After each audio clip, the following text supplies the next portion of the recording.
Part 2।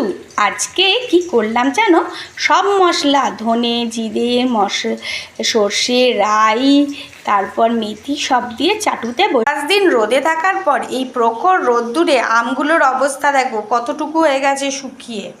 আমি তো ভেবেছিলাম বিশাল বড় কৌটো লাগবে, একটুও লাগবে না। টেনশনে আছি কেমন হয় কে জানে। ধীরে ধীরে এগুলো এই ভাজা মশলাটাকে মিক্সিং জারে ঢালছি।